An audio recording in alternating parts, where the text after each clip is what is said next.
Right, it says we're live again. Now, we're going to hope we... I think what we did was we tried to go live at the same time as Downing Street was broadcasting, so the internet was absolutely at its capacity, and streaming services were not a necessary resource, so they cut us off effectively. It's all their fault. Nothing to do with us this time. Yeah, it wasn't our demand blowing up the internet, so no, it wasn't. Gary, thanks for sticking around and for taking the time out of your day to come and talk to us and talk to the community. I think the best thing to do is for us to really start from the beginning, and sort of introduce ourselves, yourself, what you do, your profession. What I'm going to ask as well is if people could sort of put, I'm going to say emojis, but I don't see it on my platform. So if people could say, if it's resonating with you in the communication, the conversations on topic, if you could give us like a little message just to say, yeah, this resonates with me. Even if it's, what was it you suggested earlier on, Gary? You said writing something in the comments. What was that?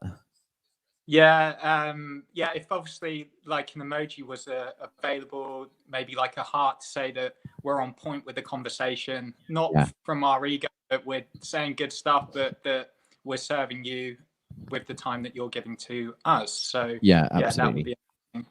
So Gary, talk to us a bit about yourself, and maybe how you got into this field. Yeah. Well, basically it was as a result of hitting rock bottom, to be honest with you. It was in my last profession. I got to a point of no more, which is often the point that people have to get to really make a change. And it was at that point I came across some incredible mentors that I reached out to, and they amazingly got back to me, and it started the journey. And from that point, I've been hooked in my own personal development, my own journey, and now I'm just so passionate about helping others. It's what I love to do. And this journey, have you reached the pinnacle, or is it like is this evolutionary process something you practice, just continuing to evolve? Oh, absolutely. The journey will be forever going, and that's one of the things to overlay straight away is that for however many years you've graced this planet, you've had that many years of training in being who you currently are. So to think that you're going to undo any kind of, say, bad habits or any change that you want to make in 5 minutes, that just isn't going to happen. But it doesn't mean that you can't. Yeah, the gift of neuroplasticity, which is the ability to rewire your brain, is available now all the way up to old age. We didn't used to believe that, so but now we know that. So that's the gift, is that you can change it at any point, and it's just knowing how to. Okay, so, and is there like one? I guess everyone's state of mental well-being and how they perceive the world. I guess we all have our own perceptions on what's going on. My relationship with the binman is different to everyone else's relationship with the binman, as silly as that is, but that you can expand that universally. Is are there? I mean, I've always tried to practice small but constant changes, and always accepting that I'm personally always happy to be wrong. I like being proven wrong. I like learning. I've always like evolution, growing as much as I can. It took me a little while to sort of get to that point, I guess, but it was it's a welcome change now. Yeah, I think that's one of the biggest shifts that you can make, is first to be open and willing to consider someone else's opinion, and the second is giving up the need to be right. That's one of the best things that you can practice doing, and what you're going to find straight off the bat is that it's really hard to do. You'll be having a conversation with girlfriend, boyfriend, whatever, mum, dad, whatever. And the voice in the head will pipe in where you want to chirp up and you want to kind of correct them. But what that voice in the head, that judgment, that needing to be right does is it really plays on two of our main fears. Because if we're wrong, then it means that we're not good enough. And that main fear really runs us on an unconscious level.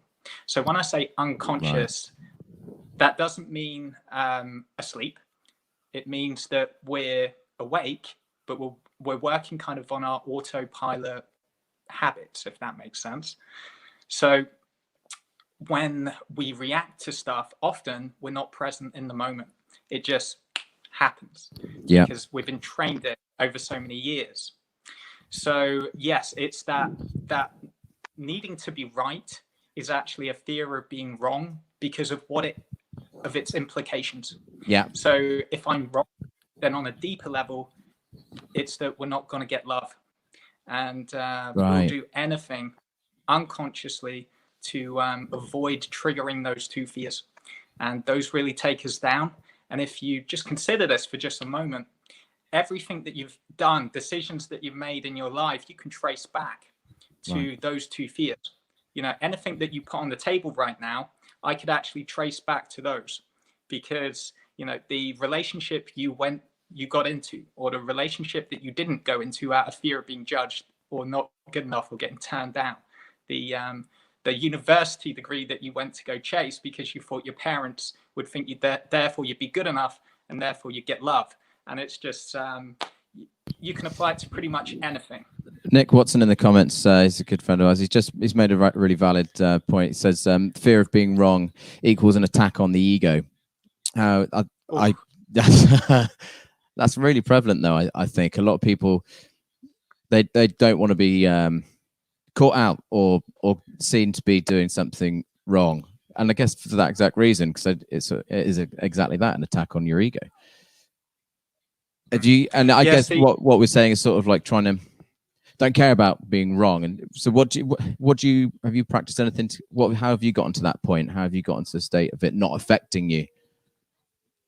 Yeah, it to be honest, the one main awareness that really snapped me out of it was that I realized that I can't be right in every situation, because if you look at this from a real simplistic viewpoint, say if you go to the airport, if you could go right now, and you were going to say buy some duty-free perfume or aftershave, whatever, is there just one perfume or aftershave?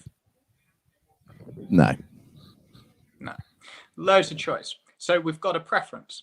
So out of our five senses from which we engage in the world, sight, sound, taste, touch, smell. I don't know if I've just doubled up on those. I always get those muddled up. We're live. There's pressure. Don't worry. Yeah, we've got like our five senses. And if you look at those, if you go to a restaurant, is there just one menu with one item on there? Well, no, there's not. There's loads of choice. So where am I going with this? Well, it means that there's a variable. It means that we have the same five senses, but we have a variable in there. That means that the event that I'm perceiving, stood kind of side by side next to you, we're perceiving with the same five senses, but we're giving it a totally different meaning. So what that means is, who's right? Well, we're both right. Yeah, of course.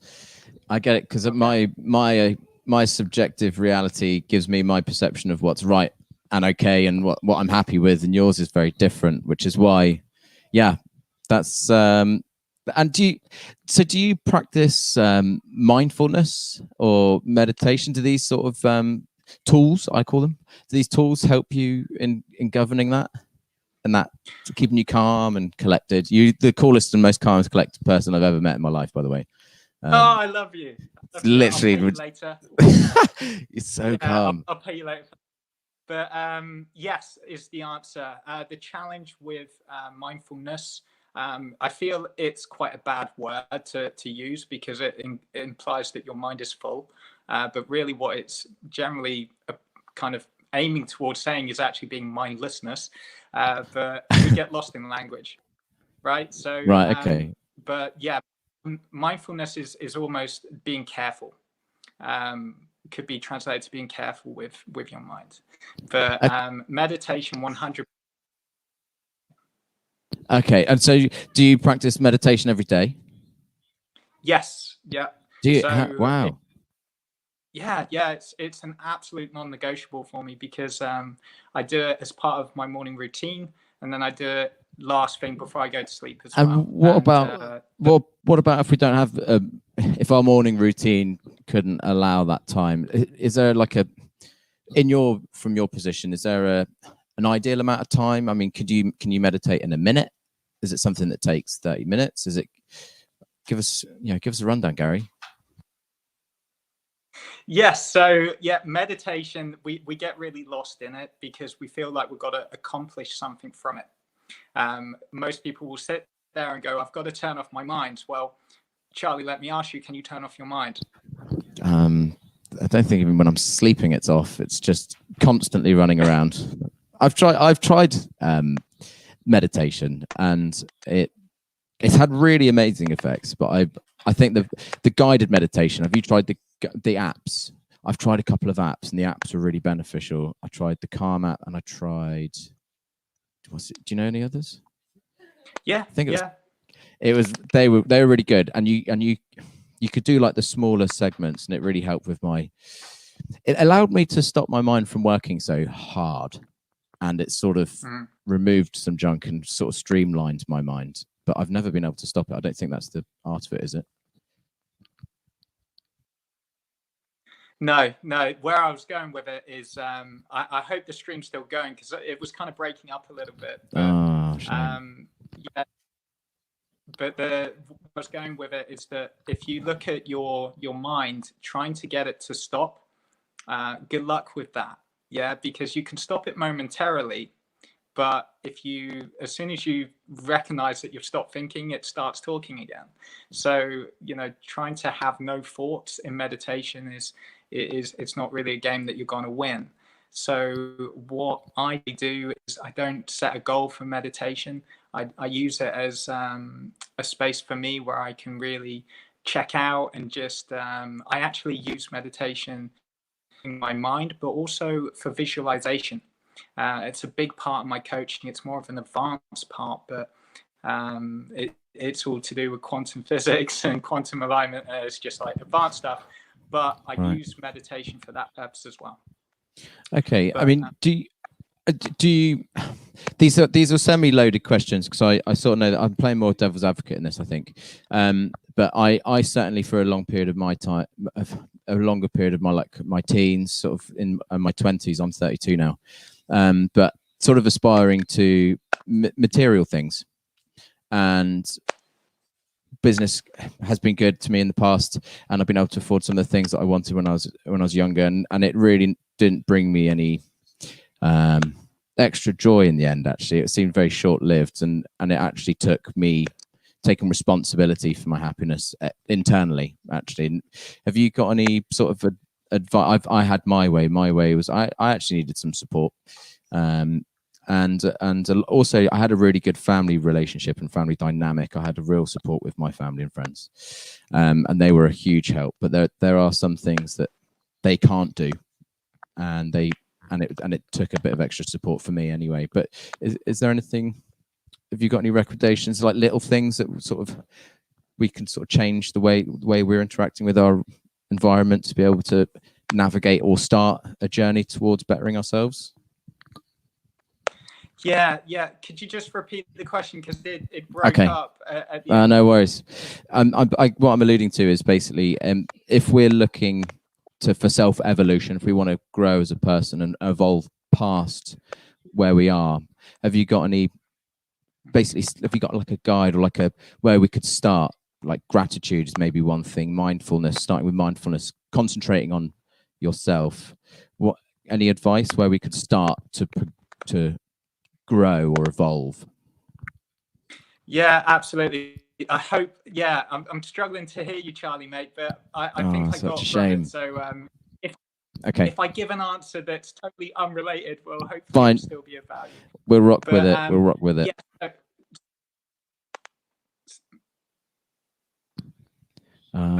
that's all right. Sorry. Yeah. Again, I think, guys, I'm just gonna I'm gonna apologize. We obviously the internet's hugely busy at the minute.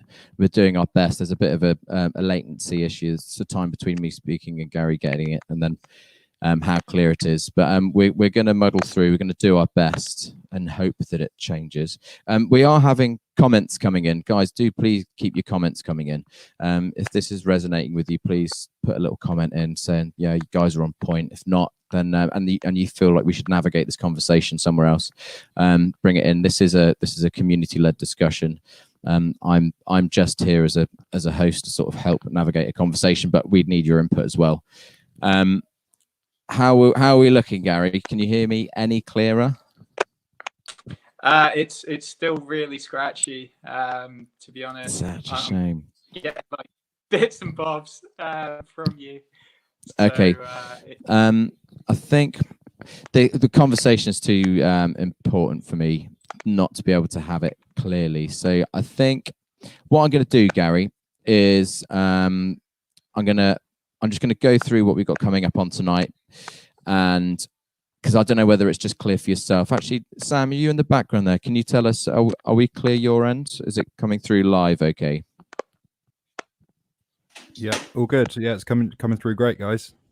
It's coming through great. Okay, so Gary, we've got a bit of an issue on your line. So what I'm going to do for a second is I'm going to give a brief rundown, because this conversation needs to happen, and I can't bear this not being translated correctly or in an efficient manner. So I'm going to duck you out just for a minute, Gary, and try and organise something else. But I'm going to just discuss what's coming up tonight on the show, if that's all right. I'll speak to you in a sec, Gary. All right, guys. Sorry, we're having some technical issues, which is an absolute nightmare. And thanks for staying tuned. We've still got people here spending love. There he is, Gary, that handsome man. Yeah, it's such a shame because this is such an important topic for me. Gary's been a real wealth of support for me. He's sort of able me to be able to support others actually as well. He's given me some real valuable tools, and I really wanted to share them with you because they made such a huge impact on my life. But we got Natalie Westwood, always come back to gratitude. Yeah, agreed. Slowing down is important. Agreed. I think that's where this conversation was going to go to with Gary, was migrating into the sort of COVID-19 and the pressures as a result on our mental well-being of the COVID-19 pandemic, and also the relationship dynamic within our households, and how they've changed. Because I'm cooped up with my wonderful partner and her little girl, and we're just each day has its own little hurdles. Not hurdles actually. We've been really efficient. We've been really good. But what we've sort of learned to do recently is sort of giving each other, allowing each other sort of a bit of time to sort of get centered and get back to ourselves at our own pace. So I could be, today built a swing. I took a little one to play on the swing. We did it off of the balcony. Just gave my partner a bit of time up in the flat to be able to do her own thing at her own pace, at her own time. And I think that's important, and it's been reciprocated. Look, I don't want to have this conversation by myself. This conversation is needed with Gary, and so I'm going to hold out, but I'm going to sort of update you on what's coming up tonight. We've got Tom Chapman, who is a TED Talk pro. He's started the Lions Barber Collective. He was I'm not sure if he still is, but he was a barber, and sort of helped some people from a barber's perspective, just standing, cutting people's hair, chatting with his customers, his service users, and he's made a massive impact on the mental health scene because of people sort of coming in and talking to him. He established this collective, and he now offers support around the world, which is so we're going to have a chance to speak to him about that. And I think we got some music as well. Oh my God, this girl Emma Pick. Wow. I'm a complete fanboy. I only really was introduced to her today. So I'm really looking forward to getting some music from her. Sam, I can see you in the background. Are you coming on? Are you just there doing some admin sort of stuff, leaving me here? I can do a bit of both. I can jump in and no, that's cool. Yeah. No, Charlie, doing really well, man. I'm not sure. I think we're just trying to get the link back to Gary now, and hopefully we'll have him back with us real soon. Yeah. Okay. Cool. For now, that it's worth reiterating what Charlie said. Yeah, Emma Pick tonight, incredible artist. A lot of you might have seen her locally around the Torbay area. She does a lot of busking around the area, and that was when I first became aware of Emma. And recently, some of the guys mentioned her in the chat, and we've got in touch with Emma, and yeah, she's going to be performing tonight.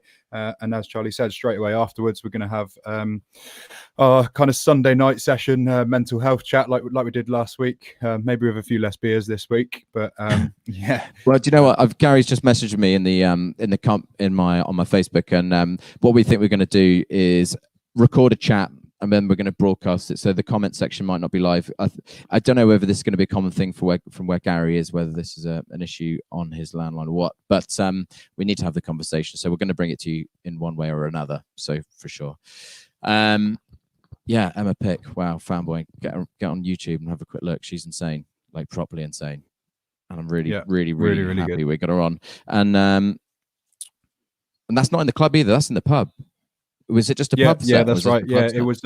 We nearly ended up having to push it over to the club, but no, Emma's got enough original material that we're going to do it live here on the pub. So yeah, tune in from 8 o'clock. We're going to cut down our waffling on at the beginning, aren't we? We had a conversation last night. We usually schedule half an hour for us to have a natter, but we've kind of realised that we can do our talking points that we need to get across within the first kind of 15 minutes. Yeah. So yeah, we're going to cut that down and bring Emma in nice and early tonight, and then ultimately hand over back for the set. I've got Gary here again. Should we try him one more time? See if we can establish. Absolutely, I think it's a really interesting and really important conversation you guys are having, and I'd love for the viewers to be able to continue listening. Gary, can you hear me? I can, mate. Okay. Should we see if we can navigate this conversation and see if we can sort of bring it back and back to the topic at hand? Look, if we have a breakdown again, I think what we'll do is we'll end it, but we'll do our best. Let's forge on. I think what we'll do anyway is we'll just record a conversation, hopefully with some other parties, and we'll just put up a recorded content video up onto the virtual pub network for people to tune into if it's relevant. This isn't for everybody, granted. Yeah. It's quite a hot topic. It's something that means something to me. So I want to have this conversation, Gary. I think where the question I was asking you, Gary, was if someone was. I basically had a bit of a turning point where I realised I wanted to sort of evolve, and I realised that I wasn't particularly happy, and I was trying everything to make that not the case. And a lot of that was buying stuff and forging maybe relationships that were detrimental, like in terms of friendship circles and groups. That's going to sound bad to some friends, but you do. But my friends, they know who I am. They know who they are. But yeah, can you offer any tips? Like, where's a good place to start that journey? Yeah, well, I can really resonate with that because I walked a very similar path, and to be honest with you, Charlie, most people do. It's that when I get, then I'll be happy. And the first distinction to make is the challenge with happiness is that it's a transient emotion. It comes and it goes. So I don't want to be happy all the time. Yeah, I don't want to be happy at a funeral, for example. But what I instead shoot for is fulfillment. That's totally different. Fulfillment is always available. You can be fulfilled at a funeral. You can be there knowing that there was no conversations left off the table, that you had amazing and shared amazing times. So it's happiness, first of all, understand that it's temporary, it comes and goes.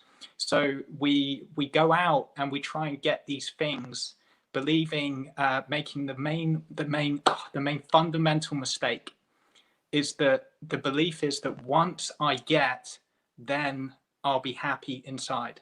So when I get that outside of me, that will equate to me feeling good enough inside. Right? It's the other way around. It's inner world leads the outer world. So it's once you get the inside right, the outer world changes. It's one of my favorite quotes by I think it's a guy called Dr. Wayne Dyer, and he says, when you change the way you look at the world way the world looks changes. Okay. So it's changes within and not externally. So not change of car, not change of phone, not these menial sort of material things. And when you look, I mean, I think we broached on gratitude earlier, and gratitude was a big thing for me. Could you just do you think gratitude's a big part of that journey? It's one of the things that's completely changed my life. I mentioned in the bit before where we got kind of cut off a little bit, that it's one of the first things that I give clients and students is in their morning routine. Everybody gets a morning routine, and part of that is gratitude, practicing gratitude. But Charlie, it's a very buzzword, and people don't really know how to practice it properly. In my viewpoint. So what I can do with you is give you some tips and tricks to really make it real. See, if you just think about gratitude, it doesn't really do anything. It's like, oh, I'm grateful for this, I'm grateful for that. It's when you bring a feeling-based element into it that changes the game. And so the way to do that is, first of all, create a gratitude list. Now, not on your phone, not okay. until you've got to do it old school, pen and paper. See, because there's something about writing something out and making it physical that makes it real. Okay, like externalizing it and then giving me. I find if I write things, I externalize it, and then it gives me a different perspective, and also it allows me to question what it is I'm writing. Is that sort of the basis of it? Yeah. And basically what this also leads into is at the end of the practice, what you get to do is you put it on your bedside table so that when you get into bed, you'll see it. Right. And Okay. And if you haven't done your gratitude practice, well, yeah, you've seen it. So now you're going to have to go do it. And but the thing is, it's a great little hack. And I can go into this later about, because one of my main practices is becoming present in the moment. And that's incredibly tough to do for most people. They don't even realize how little they are present in the moment. So I'll give you some good hacks on doing that and how to use things like your phone that will work against you for present in the moment, but in your favor. So, okay. I need to bring back to gratitude because you're saying writing a list. Have you got some examples of like what maybe you'd put on your list? Yeah, well, the main ones, to be honest, the people closest to my heart. So it's my family and my friends. Everything else, I mean, strip it back. You know, when we get on our deathbed, it's never, oh, please go get me the keys to whatever dream car that I had. It's never about, please go get me all of my achievements or all of my money. You know, none of that. It's please go get me everybody that I care about so I can, you know, tell them I love them one last time. Do you know what that is? I have this discussion whether it be out with friends when we're all a bit tickled or what, but they're like I sort of govern my life basically on when I get to my deathbed. I just want to be liked and I want to feel like I've done a decent job, and I've tried to be, I don't know, just tried to live as a respectful life as possible, I guess, and fulfilled. But that's always at the back of my mind. It's almost a part of my decision making on a daily basis. Am I going to be all right with this when I'm like looking at the clock and my final moments are about to be? Yeah, it's okay. I'm glad you're on the same page. Yeah, I don't want any regrets. Yeah, that's just my personal choice. But I know that when it comes to it. And many people don't like to think about that. But if you just hold that in mind occasionally, if you make that your main thought stream as to, you know, what's really important to me, you get out of all the busy, I need the car, I need the relationship, that girl on my side, or the house, the status, the achievement, whatever. So gratitude, it's the people on the top of my list. Do you know what a big part of the gratitude bit is, certainly for me, and I don't mean to interrupt, I want you to talk more than I talk. I've just got a lot of questions for you because you're a wealth of information. But I think a massive element for me was forgiveness in myself, and also stuff that went on through nothing sinister, but you know, just we make mistakes, and people and family members make mistakes, and it's practicing forgiveness then allowed me to have more to be grateful for. And I don't know, waffling, but Seems poignant. Yeah, no, massive. Yeah, massively. The thing is with any kind of judgment that we hold, it's never, we make the mistake that we think that people know that we're judging them. Yeah, we never actually, they never actually feel it. It's us that holds it, is where I'm going. That's the thing with judgment. It's I always love the example of the glass of water, and it's not the glass is half empty or half full kind of deal. It's the way I hold judgment is, imagine if you're holding a glass and you're holding it for, let's say, an hour. Well, after an hour or so, it feels heavier than it did at the start. But then if you hold it for a day, it gets really heavy. And then if you hold it for a week, a month, a year, that thing starts to really weigh. So the same with judgment. The longer you hold it, the more it weighs on us. And when you release judgment onto others, you release it from yourself, and that's liberation, that's freedom. So yeah, judgment, getting out of that, wow, that's one of your instant ways, but it's not easy because it's so entrained in us. You know, the mind wants to box and it wants to judge everything. Yeah. So because I know we always try and support our friends, don't we? And I've only really been able to do it in what I'd say an effective manner in the last sort of 3 years. And I know, you have the standard sort of cliches of like, it's okay, don't worry, everything's going to be all right. And these topics are that in the moment you're doing the best you can for that person with the tools you've been given. But from the receiving side, it's almost impossible to in that moment just be, oh, it's going to be okay.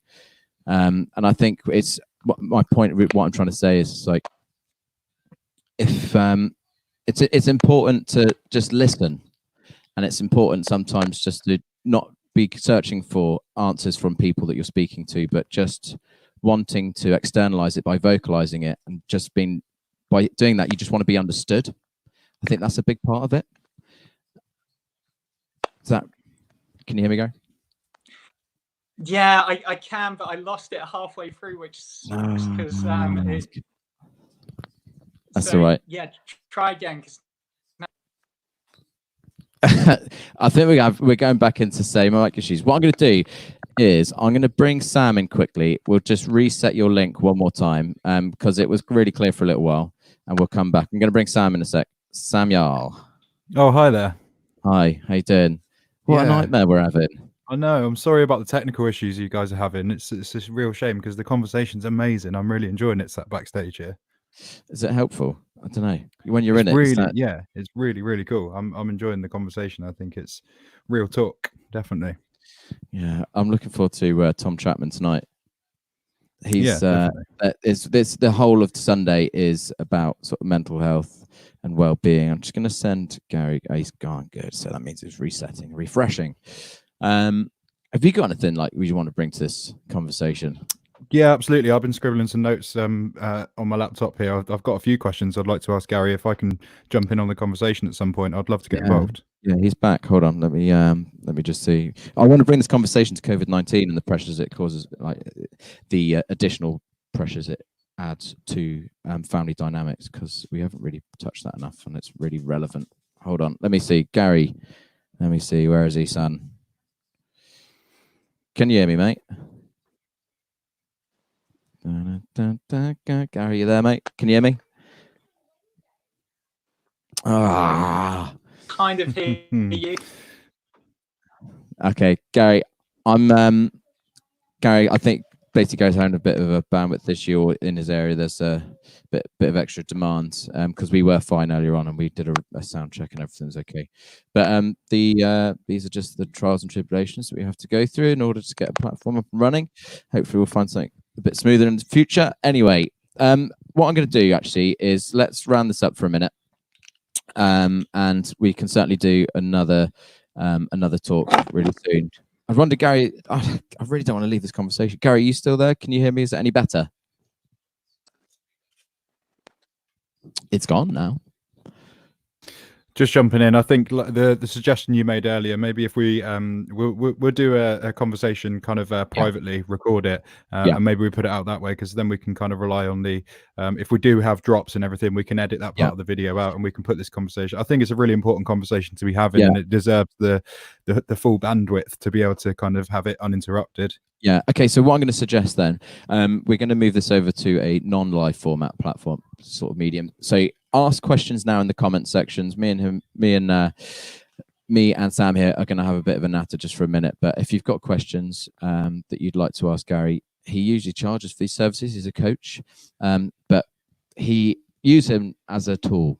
So if you have questions, get them in, and we will get them answered in our non-live video. Sam, what did you make of that? What did you take from it? Did you take anything from it? Like I say, it's a really interesting and important conversation to be having. As you and I have kind of been discussing kind of off air, we've kind of openly said that we, among, I suppose, everybody really have had kind of trials and tribulations in the past. And I think the fact that the mental health conversation is becoming so kind of open and out there these days is a really good thing. And I've so important. Yeah, absolutely. I think if we can kind of do our bit to kind of propel that conversation and get it kind of out there in our own little way, then I think it's something that we should definitely be doing. Absolutely. But none of us are health professionals. None of us are psychiatrists in any way. We've just sort of gone through life, and we've all lived our own lives, and we've all learnt our own tools to navigate bits more efficiently. And I can certainly look back and see where I've made some advances in my life, and where I'm now more efficient at dealing with things. I don't get stressed out at the menial things that used to stress me out before. My relationship with work and family changed in many respects into a much healthier, in a much healthier way. So, and a lot of it, me and Gary talk about, which is why I thought it was so important. So that is going to happen. We're going to have a discussion with Gary. But yeah, got any questions, just get them in the comments list or send them us on the virtual pub platform. Should we discuss what we got coming up tonight? Well, we touched on earlier. Obviously, we mentioned we've got Emma Pick in for a live performance. That's going to be from the show that goes live at 8 o'clock. Straight after that, we're going to be bringing on Tom Chapman from the Lions Barber Collective to kind of continue this conversation, I suppose. And yeah, I think that's going to be an interesting conversation. And like I said, I think it's an important conversation to be having, and this is just our kind of attempt at bringing that conversation to a slightly wider audience. I'm excited for tonight. It's going to be a really good live set. Obviously, as we said earlier, we're all big fans of Emma. She's an incredible artist, and I'm equally excited for the conversation that follows. It's worth mentioning to anybody that is watching that is kind of this conversation might be resonating with. If you want to get involved in the chat tonight, one of the big things that we do on a Sunday night is we invite. I mean, ultimately the platform's open at all times to anybody anyway, but in particular on a Sunday night when we do the mental health chat, if it's something that you want to come in on the conversation, you don't necessarily have to put your camera up. If you just want to do it in an audio format and kind of call in as if it's more of kind of a radio show, then by all means you can do that. We'd love your input. We'd love it. Please, more people. Because it made it really engaging last time. The messages we had as a result, it really helped. Like just random people coming onto the platform supported other people that weren't prepared to come on the platform. So if you do have if you feel like you want to and you could, you yourself are and have already helped people in past shows. So be that person, get online and support your fellow community as best you can. Definitely. Yeah, like we say, if you've got conversations for Gary, by all means drop them in the comments below, send us a message, however you want to get it over to us. We'll make sure that we cover as many of the questions as we can when we do this offline record with Gary. I think if you're around this evening as well, it's going to be a really interesting conversation. Like I say, you can join in the conversation either in a video or audio format, and we'll be opening up the platform for anybody that wants to get involved. So please do come along this evening from 8 o'clock. Looking forward to it, man. Thanks for tuning in. Thanks for sticking with us despite all the technical issues. And we'll see you this evening. Thanks very much. See you at 8 o'clock. Nice one. Bye-bye. Cheers. Bye.